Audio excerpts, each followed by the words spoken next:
बच्चों की कस्में खाना, यानी झूठ का अगर कोई नोबेल पुरस्कार होता तो केजरीवाल को मिलता ही। मैं आपके चैनल पे पहले भी कई बार बोल चुका हूँ, आज भी बोल चुका हूँ। इसका जो दारू कांड है, इसने स्कूलों से ज़्यादा, मंदिरों से ज़्यादा और नलकूपों से ज़्यादा दारू के ठेके खुलवाए। ऐसा पापी इंसान की इसे यही एक काम हाथ में मिला। ये सांप है, अगर आप आगे निकल जाओगे तो ये पलट के आएगा, काटेगा। ये हारना वारना तो ये बहुत छोटी चीज है, इन्हें होना ही नहीं चाहिए इस दुनिया में। उसका चेहरा पिछले 1 महीने से इलेक्शन कैंपेन में आप उसका चेहरा देखिए, ऐसे लग रहा था जैसे हाई स्कूल में बच्चा फेल हो जाता है तो भैया दिल्ली में अराजकता नहीं फैलेगी। तुमने इमरान हुसैन, ताहिर हुसैन, फलाने हुसैन, दिमागे हुसैन, इनको, अमानतुल्लाह खान, इनको बढ़ा चढ़ा के रोहिंग्याओं को 10-10 हज़ार रुपए बांट रहे हो, रोहिंग्याओं को यहाँ पे बसा रहे हो, बांग्लादेशियों को यहाँ पे बसा रहे हो, तो भैया क्या कहते हो कि उसके बाद शांति बनी रहेगी दिल्ली में? अब देखना आप गुंडा, आपको पता होगा 3 दिन से फरार चल रहा है, 3 दिन से फरार है अमानतुल्लाह खान। कितनी नौटंकी की, जेल में था तो बोला कि मुझे मारना चाहते हैं, जबरदस्ती मेरी शुगर बढ़ा रहे हैं, मुझे रसगुल्ले का पीस लेके मेरे मुंह में घुसेड़ रहे हैं कि इसकी शुगर बढ़ जाए। मतलब ये क्या है?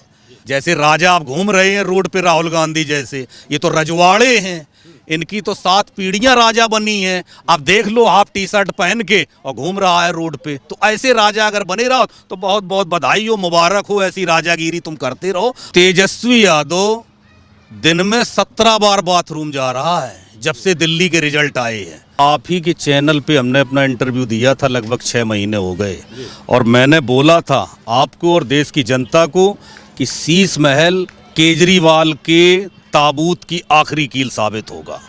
तब उस समय आप लोगों को शायद अटपटा लग रहा होगा, देश की जनता को अटपटा लग रहा होगा कि ये क्या कह रहे हैं, कैसे कह रहे हैं, लेकिन वही हुआ। इनका शिक्षा मॉडल, शिक्षा मंत्री मनीष सिसोदिया साहब हार गए।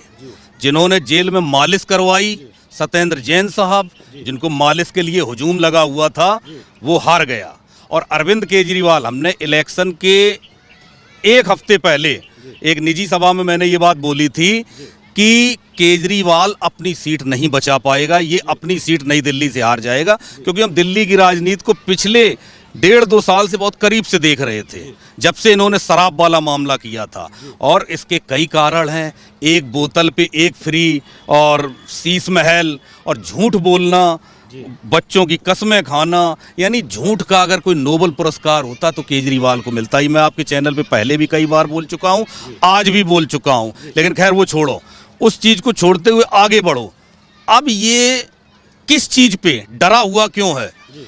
अभी पूरी तरह से रिजल्ट ओपन नहीं हुए थे, पूरी तरह से विश्लेषण भी नहीं हुआ था, और हफ्ते भर के अंदर इसने पंजाब की विधायकों के साथ मीटिंग बुला ली। ये अपनी रूपरेखा, अपने आप को बचाने के लिए अपनी रूपरेखा बना रहा है। उसका कारण ये है कि जो मोदी जी ने अपनी जनसभा में बोला था कि विधानसभा के पहले ही सत्र में हम सीएजी की रिपोर्ट पटल पे रख देंगे, उससे इन लोग ये सहमे हुए हैं, क्योंकि उन रिपोर्टों में पूरी तरह से साबित हो जाएगा कि किन किन चीज़ों में कहाँ कहाँ भ्रष्टाचार हुआ है, कहाँ कितना पैसा खाया हुआ है। आखिर हाई कोर्ट के आदेश के बाद इसने विधानसभा में सीएजी की रिपोर्ट क्यों नहीं रखी, इसके पीछे क्या चोर छिपा था। और साथ में जो मोदी जी ने कहा है, महिला दिवस आ रहा है, 8 तारीख को वोटिंग होके रिजल्ट आए, अगली 8 तारीख को महिला दिवस है। मोदी जी ने कहा है कि 8 तारीख को दिल्ली की सभी महिलाओं के अकाउंट में 2,500 हज़ार रुपए पहुंच जाएंगे। तो उसको लेके समीक्षा है कि यहाँ 2,500 रुपए मोदी जी ने डाले, और भगवंत मान को सिर्फ इसीलिए बुलाया गया था कि तुम 2.5 साल बाद भी 1,000 रुपए नहीं डाल पाए हो। ये चल रहा है। इन सब बहानेबाजियों को लेके भगवंत मान को पंजाब से बेदखल करने की कोशिश थी कि उसको बेदखल करके, और धीरे धीरे धीरे कुछ लोग होते हैं ना, रणनीति के हिसाब से चलते हैं, अपनी रणनीति बनाते हैं, आज नहीं तो कल, कल नहीं तो परसों, उस तरह से जाके और अपनी रूपरेखा बनाएं और पंजाब की गद्दी हासिल करें। लेकिन गद्दी हासिल करते करते ही आप देखने गद्दी खिसक जाएगी पंजाब की। दिल्ली में भारतीय जनता पार्टी की किसी उपलब्धि ने या भारतीय जनता पार्टी के समर्थकों ने नहीं भाजपा को जिताया। केजरीवाल के प्रति इतनी नफरत थी जनता के अंदर, इतनी नफरत थी कि आप अंदाजा लगाइए उस नफरत की पराकाष्ठा हो गई जब ये नई दिल्ली सीट से स्वयं चुनाव हार गया। ये उस बात का सबूत है। और मैं ये बात जनता को बता रहा था, समझ रहा था भी इलेक्शन से 1 महीने पहले कोई ये बात कहने को तैयार नहीं था कि केजरीवाल दिल्ली का चुनाव हार जाएगा। लेकिन मैं जमीनी हकीकत जानता था। मैं बराबर इस बात को कह रहा था कि जब एमसीडी के चुनाव में केवल 2.5% वोटों से भारतीय जनता पार्टी हारी थी, तभी मैं जान गया था कि अब विधानसभा में इसका सफाया हो जाएगा। इसका जो दारू कांड है, इसने स्कूलों से ज़्यादा, मंदिरों से ज़्यादा और नलकूपों से ज़्यादा दारू के ठेके खुलवाए। ऐसा पापी इंसान की इसे यही एक काम हाथ में मिला कि ये यही काम करेगा। खैर जो भी हो, अब दिल्ली की राजनीति बिल्कुल सही हाथों में आई है। इंजन, ऊपर वाला इंजन और नीचे वाला इंजन, डबल इंजन अब चलेंगे। अब आप देखना दिल्ली में चिक चिक किच किच सारी चीजें बंद हो जाएंगी और सारा काम होगा रफ्तार से, डबल स्पीड से दिल्ली दौड़ेगी। और चूंकि मोदी ने खुद कमान अपने हाथ में ली है, मोदी मुख्यमंत्री तो बन नहीं सकते हैं, लेकिन जो भी मुख्यमंत्री बनेगा वो मोदी जी का अनुसरण करते ही आगे बढ़ेगा। जैसे उत्तर प्रदेश में योगी आदित्यनाथ बढ़ रहे हैं, जैसे मध्य प्रदेश में मोहन यादव बढ़ रहे हैं, या जो भी भाजपा के मुख्यमंत्री हैं वो तेजी से बढ़ रहे हैं, सिर्फ इसीलिए कि मोदी की सोच के मुताबिक वो काम कर रहे हैं। कामयाबी मिलेगी और जल्द से जल्द आप देखना सारी छीछा लेदर, सारे कष्टों से दिल्ली की जनता की मुक्ति होने वाली है। मैं शुरू से आपके इंटरव्यू पे कहता रहा हूं कि ये सर्प है, ये सांप है, अगर आप आगे निकल जाओगे तो ये पलट के आएगा, काटेगा। ये हारना वारना तो ये बहुत छोटी चीज़ है, इन्हें होना ही नहीं चाहिए इस दुनिया में। ये इतने भ्रष्ट, देश को ख़त्म करने वाले, देश को दीमक की तरह चाटने वाले लोग हैं। ऐसे लोगों को राजनीतिक से बेदखल हो गए, हार गए, वो तो अलग बात है। दुनिया में ही नहीं, हिंदुस्तान में तो नहीं रहना चाहिए। ये जो मर्जी आए वो कर लें। लेकिन सर आपने सुनी होगी, केजरीवाल तो कई वीडियो वायरल होती है और कहते हैं कि मोदी अगर मुझे हराते हैं तो उन्हें दूसरा जन्म लेना पड़ेगा, इस जन्म में तो मैं हारूंगा नहीं। यही तो है, यही अहंकार इसको ले डूबा। पिछली बार ये कहता था कि हम हैं दिल्ली के मालिक, दिल्ली क्या तुम्हारे किसी के बाप की नहीं है, हम हैं दिल्ली के मालिक, यही बोलता था ना। अब की बार इसने मोदी जी पे प्रहार किया कि मोदी जी आपको दूसरा जन्म लेना पड़ेगा, इस जन्म में आप दिल्ली में जो है केजरीवाल को हरा नहीं पाओगे, उसके लिए आपको दूसरा जन्म लेना पड़ेगा। ये अहंकार की पराकाष्ठा है, यही अहंकार है जो उसको ले डूबा। अब बताइए क्या करेगा, हार गया। और सबसे बड़ी बात, खुद की सीट हार गया। अंदाजा लगाइए आप, खुद की सीट हार गया तो अब इसका क्या कुछ बोलने लायक है, कुछ करने लायक है? उसका चेहरा पिछले 1 महीने से इलेक्शन कैंपेन में आप उसका चेहरा देखिए, ऐसे लग रहा था जैसे हाई स्कूल में बच्चा फेल हो जाता है। उस स्थिति में जब वो घर में किताब लेके पढ़ने बैठता है या बैठता है खाना खाने के लिए, तो घर वाले ताने ही मारते रहते हैं। लड़के का फेस होता है हाई स्कूल फेल लड़के का, वैसा ही फेस उसका था। मैं ऑब्जर्व कर रहा था, इसलिए मैंने इलेक्शन वोटिंग से 1 हफ्ते पहले कह दिया था कि कम 45 से 50 सीट के बीच भाजपा की आएंगी और 20 सीटें पार नहीं कर पाएगा और केजरीवाल अपनी सीट से खुद हारेगा। मेरी बात बिल्कुल सत्य निकली, क्योंकि मैं एक एक सीट का आकलन कर रहा था, मुझे पता था। और सत्ता और हर बात पे इल्जाम लगाता था।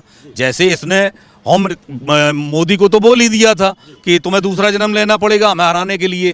ऐसे ही अपनी गलतियों को, अपनी नाकामियों को छुपाने के लिए केंद्र सरकार पे अमित शाह को बोलता था कि दिल्ली की कानून व्यवस्था इतनी खराब है, ये रेप कैपिटल है, ये फलाना है। लेकिन ये जानता नहीं है कि जनता मूर्ख नहीं है। जनता को पता है कि गुंडे तो तेरे ही हैं। दिल्ली में जो गुंडे पल रहे हैं, जो आतंक मचाए हैं, जो रेप कर रहे हैं, जो मर्डर कर रहे हैं, वो तेरे हैं। सेम जैसा आज से 10 साल पहले यूपी के अंदर था। सपा भी तो यही बोलती है, सपा भी तो यही कहती है। कोई पकड़ती है, किसी का एनकाउंटर होता है तो बोलती सपा के कार्यकर्ताओं को परेशान किया जा रहा। अरे गुंडे ही सपा के हैं तो क्या किया जाए? मुझे ही बताओ, आप आज भी देख लीजिए, 100 हिस्ट्री सीटर अगर पकड़े जाएं, गिरफ्तार किए जाएं, मारे जाएं, 80 समाजवादी पार्टी से जुड़े हुए मिलते हैं। तो जब ये है ही गुंडे तो भैया दिल्ली में अराजकता नहीं फैलेगी। तुमने इमरान हुसैन, ताहिर हुसैन, फलाने हुसैन, ढमाके हुसैन, इनको, अमानतुल्लाह खान, इनको बढ़ा चढ़ा के रोहिंग्याओं को 10-10 हज़ार रुपए बांट रहे हो, रोहिंग्याओं को यहाँ पे बसा रहे हो, बांग्लादेशियों को यहाँ पे बसा रहे हो। तो भैया क्या कहते हो कि उसके बाद शांति बनी रहेगी दिल्ली में?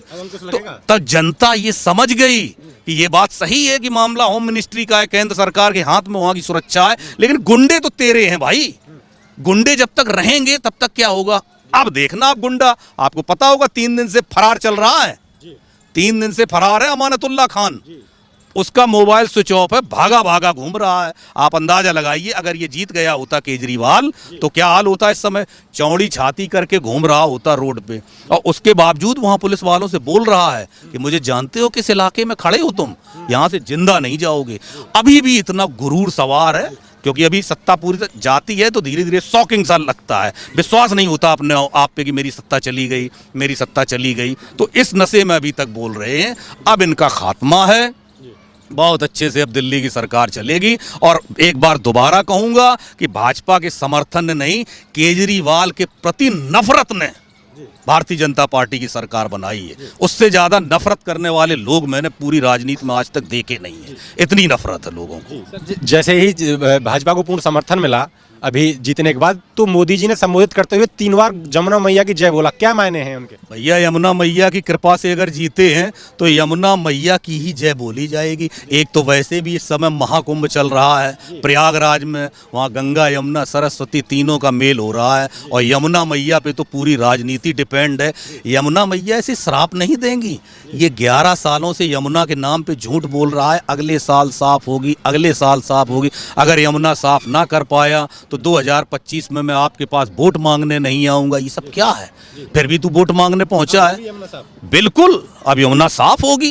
गंगा देखते हो आप, जाके देखिए बनारस के घाट, जाके देखिए आप प्रयागराज के घाट, जाके देखिए आप हरिद्वार के घाट। आप जाइए तो कानपुर के देखियो, मैं तो कानपुर से बिलोंग करता हूं। अब कानपुर की हालत देखिए जाके, आज से 10 वर्ष पहले कानपुर के क्या हालात थे।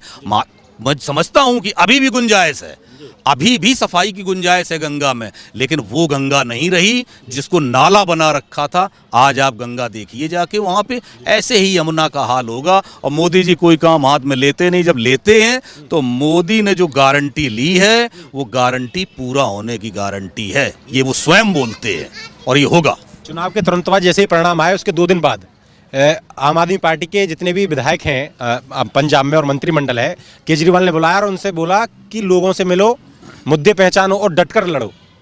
डर, यही डर कि यहाँ तो अगली 8 तारीख को 2500 रुपए आ जाएंगे।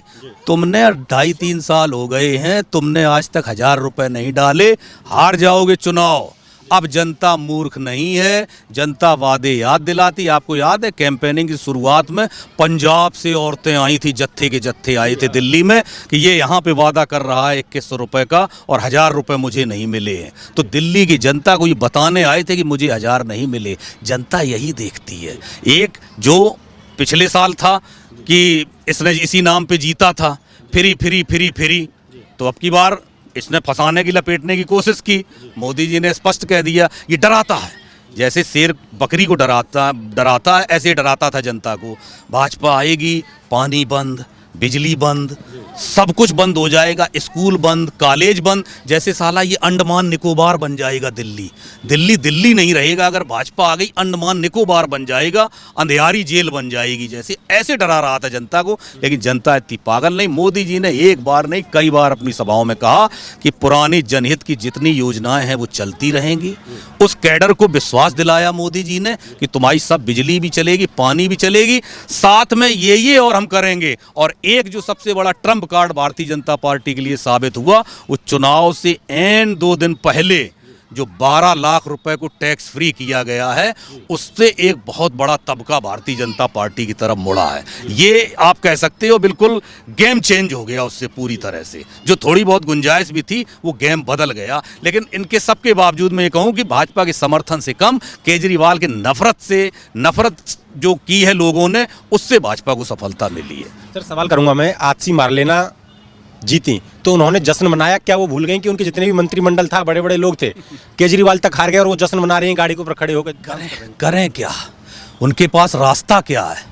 आप बंदर के हाथ में मसाल दे दो तो अभी ये पूरे पार्क की पेड़ों में कूदता रहेगा और उसे लगेगा मैं नाच रहा हूँ, और पूरा पार्क राख हो जाएगा जल के। ये उनका काम है, यही वो करेंगे। अब उनके पास कुछ बचा नहीं है, मसाल लेके घूमते रहें। अब ये बचेंगे नहीं, एक एक जेल में जाएगा। जरा आप CAG की रिपोर्ट आ जाने दो। और जेल में जाने की बात ही कि ये सारे तो बेल पे हैं, सारे जेल में ही हैं, बेल पे आए हुए हैं भैया, तो इन्हें तो जाना ही जाना है वैसे ही भी जेल में, और कुछ गुंजाइश रह जाए तो अभी खुलने दो, जरा शीश महल की जांच चल रही है, घोटाला खुलने दो, अभी कैग की रिपोर्ट आबकारी नीति वाली वो चल ही रही है, आने दो, अभी इनका सबका सारे सबूत पटल पे रखे जाएंगे और किया जाएगा, और ये एक भी बचने वाले नहीं है। और भारतीय जनता पार्टी की जिम्मेदारी बनती है कि ये नहीं कि चुनाव जीत गए बात खत्म, इन केसों के तह तक जाएं, ये नहीं कि तुम दारू दारू दारू दारू करके बस चुनाव जीतने के लिए दारू, इन्हें इनके अंजाम तक पहुंचाओ और संदेश दो कि दारू में और गंगा जल में अंतर क्या है, ये संदेश जाना चाहिए।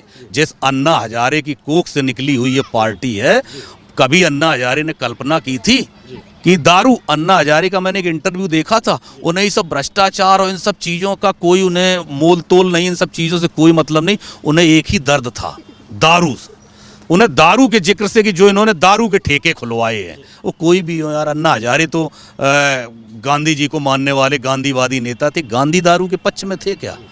इसी हिसाब से दारू इसको ले डूबी। और जो हमने बताया था शीश महल, तुम आए थे कि हम ऐसे बिना सुरक्षा के चला करेंगे, अब सुरक्षा के लिए रोता था, मेरी सुरक्षा जी कम कर दी, मुझे मारना चाहते हैं, मुझे पीटना चाहते, कितनी नौटंकी की। जेल में था तो बोला कि मुझे मारना चाहते हैं, जबरदस्ती मेरी शुगर बढ़ा रहे हैं, मुझे रसगुल्ले का पीस लेके मेरे मुंह में घुसेड़ रहे हैं कि इसकी शुगर बढ़ जाए। मतलब ये क्या है? इसने कोई कसर नहीं छोड़ी पूरी हर हरकत में। लेकिन जनता पागल नहीं है भाई, कब तक तुम पागल बनाओगे? जनता पागल नहीं बन सकती है। नेता है नहीं कि आम आदमी पार्टी के पटवर्धन जैसे चुनाव लड़े थे अवध हो जा, लेकिन हार गए। उनको कह रहे हैं कि राजा राजा ही रहता है।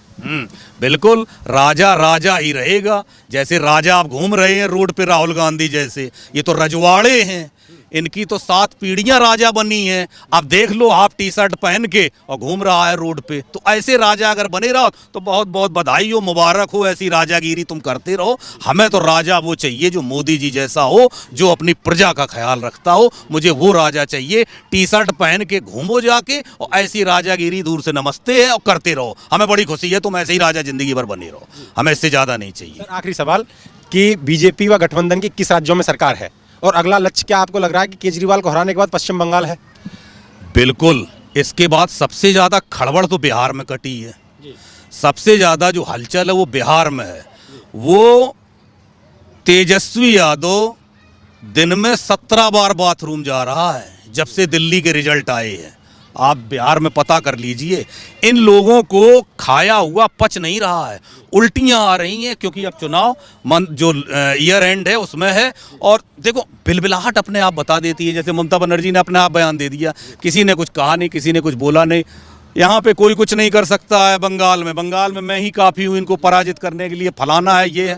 हाँ, चुनाव वहाँ भी होने हैं, उसके बाद बिहार है, उसके बाद बंगाल है। तो अपने अपने जो दुख हैं वो इस तरह से प्रकट कर रहे हैं, इस तरह से, और कुछ नहीं है। इसके बाद बिहार का नंबर है, बिहार में बहुत ही अच्छे बहुमत के साथ सरकार आएगी। उसके बाद बंगाल में भी ये होगा जो यहाँ हुआ है, जो दिल्ली में हुआ है वो इस बार बंगाल में होगा। आप लोग देखते जाइए।